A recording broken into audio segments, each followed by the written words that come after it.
Shifting focus for now, on Monday, the Pakistan Finance Minister unveiled the economic survey for 2024 to 25 ahead of the budget on Tuesday. Although it appears to be showing indications of recovery on paper, a comparison with the previous year's report indicates a more nuanced and less optimistic picture. According to the economic survey last year, which was published by the previous administration, the economy was in a precarious position. GDP growth was just 0.29%. Inflation, over 29%. The country was confronted with dire problems like low foreign reserves, a large current account deficit. And despite these challenges, the agricultural sector had done rather well, expanding by more than 6% on the back of record wheat and cotton crops. On the other hand, the industrial and service sectors had underperformed due to political instability and inconsistent policies. On Monday, the government says things got better in 2025, with GDP growth of 2.7%. However, that figure is questionable as it is higher than the IMF's 2.6% prediction. The survey showed inflation is down to 4.6%. and a smaller fiscal deficit of 2.6% of the GDP. But the real situation is very different. Agriculture, which had led growth last year, slowed down sharply to just 0.56% in 2025. Major crops like wheat and cotton saw big drops. To make up for this, the government tried to boost the growth numbers of livestock instead. The drop in interest rates from 22% to 11% was a good thing, but it came too late to actually save large-scale manufacturing, which is still shrinking. The services sector, especially retail and wholesale trade, grew very slowly at 0.14%, even though it is the biggest part of the economy. And the government is obligated to provide a comprehensive economic picture under the Fiscal Responsibility and Debt Limitation Act. However, in the 2025 survey, numerous problems are either not addressed or are being hidden. And these include rising energy circular debt, poor development at the provincial level, and ongoing debt repayments. The government's emphasis on showing positive indicators appears to be more of a public relations tactic for lenders like the IMF than an honest report for the public. Meanwhile, ordinary citizens still face food inflation, job shortages, and a faltering rupee. Are you a vegetarian or a meat eater? Does that have anything to do with how power-hungry you might be? Does that make you wonder what could possibly be the link between the two? Let's just break this down for you. New research claims vegetarians may be more power-hungry and rebellious than meat eaters. You heard that right. This new study basically challenges age-old stereotypes about vegetarians being peaceful and low-key. It found that vegetarians tend to be less focused on tradition, conformity, benevolence than meat eaters. Instead, they are more likely to value achievement, incentives, and power. The study basically shows that the differences were modest but meaningful, with vegetarians showing a greater leaning towards traits often viewed as manly. And in contrast, meat eaters place more emphasis on security, tradition, kindness. The results suggest that even though vegetarians may be more sensitive to the pain and suffering of animals and may be more aware of threats to the environment than non-vegetarians, this sensitivity and awareness does not necessarily reflect the basic human value of benevolence. And the study suggests that even small differences in values can add up to big effects over time. Just to sum this up, the study found that vegetarians on average have a greater desire to wield power than their meat-eating counterparts. The sensitivity and awareness in vegetarians does not necessarily reflect the basic human value of benevolence, statistics indicating that only 6% of adults in the UK identified as vegetarian and 3% as vegan. But these numbers are growing. Switching gears for now, Western Africa is facing threat from a rapidly expanding force which has reportedly gone from the shadows to supremacy in just a matter of a few months.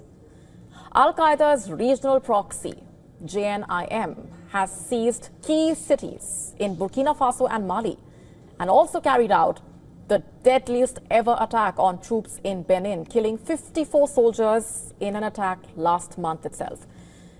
And according to a report by the Wall Street Journal, the group imposed its hardline Islamist rule deeper into the region. Experts now call it the strongest jihadist outfit operating in West Africa. And among the most dangerous globally, the group has around 6,000 fighters as well as advanced weaponry. While the group has risen, American presence in the region has reportedly diminished.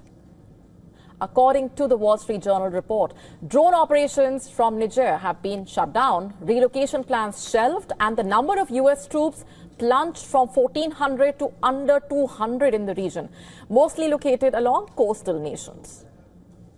And that vacuum has led to the spread of the group, with the group reportedly having large parts of control stretching from western Mali to northern parts of Benin. And according to the Institute for Economics and Peace, over half of all global terrorism deaths last year happened in the Sahel, with Burkina Faso now ranking as the world's worst hit country by terrorism. Even historically quiet countries like Benin are now witnessing unprecedented levels of attacks. The group is reportedly spreading further. Besides armed incidents in countries like Ivory Coast and Niger, infiltration by the group has been reported in parts like Ghana, Senegal, with supply lines and informant networks already embedded. Officials fear armed fighters may soon follow in such countries.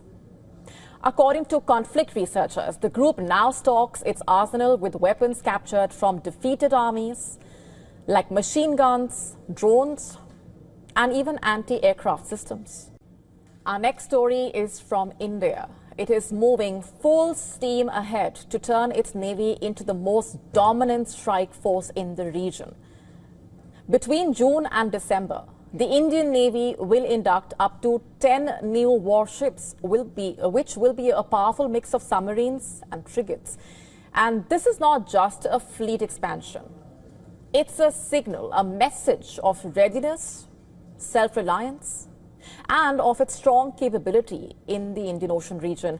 The commissioning begins with the ASW SWC Arnala on June 18 in Visakhapatnam. ASW SWC standing for Anti-Submarine Warfare Shallow Water Craft. It's basically a ship designed for shallow water, anti-submarine warfare, coastal patrols and maritime surveillance, built under a public-private partnership between GRSC and L&T. The Arnala is named after the historic fort in Maharashtra, and this will be the first of 16 Arnala-class ships, all part of a homegrown effort to secure India's shores silently and swiftly. Standing at 77.6 meters, over 1,490 gross tons, the Arnala is the largest Indian warship to use a diesel engine water jet combo for propulsion.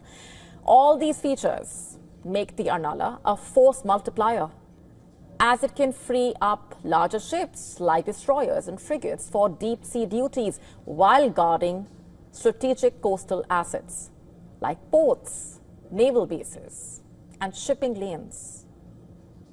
And in modern naval warfare, where submarines are some of the deadliest threats, and ASW-SWC, like Arnala, act as the Navy's submarine hunters.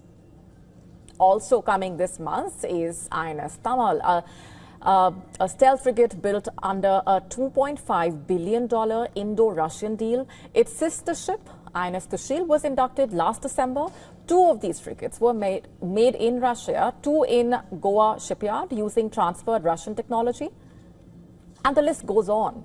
A diving support ship from Hindustan Shipyard, a Nilgiri-class Project 17A frigate from Mazagon Dock and GRSE, a large survey vessel, possibly another frigate before December. The Navy says it's getting faster at commissioning new ships. Time from design to deployment has dropped sharply, thanks to technological upgrades and more direct Navy involvement. And the indigenization is also cutting the delivery time. Now the Indian Navy's target is 175 warships by 2035, and underwater, India is also asserting strength. After the 6th Kalvari-class submarine, INS Vakshir, was commissioned in January this year, talks are also on for a 6th submarine mega deal for next-gen attack submarines. And in the air, 13 of the 24 ordered MH-60R Seahawks have already arrived. 2 more will land within a month. These are high-tech, multi-role naval choppers from the United States. And that's not even all. India is also preparing to make a giant leap in airborne surveillance and precision strikes. The Defense Ministry is expected to clear a 10,000 crore rupee project to acquire 3 high-tech spy planes under the program. In fact, it stands for Intelligence, Surveillance, Target Acquisition and Reconnaissance. And these planes will be foreign-built, possibly by Boeing or Bombardier. But the onboard surveillance systems will be 100% Indian, developed by DRDO Center for Airborne Systems. And once operational, it will give India a clear day and night standoff capability to track, monitor, strike ground targets like radar sites, air defense units, and even mobile convoys. So what does all of this mean? It means that India is no longer just guarding its shores, it's also projecting its power. With stealth frigates, next-gen subs, and indigenous choppers, the Indian Navy is no longer just a blue water force, it's now the primary strike arm of India. Poised, prepared, and pushing the envelope of deterrence in the Indo-Pacific.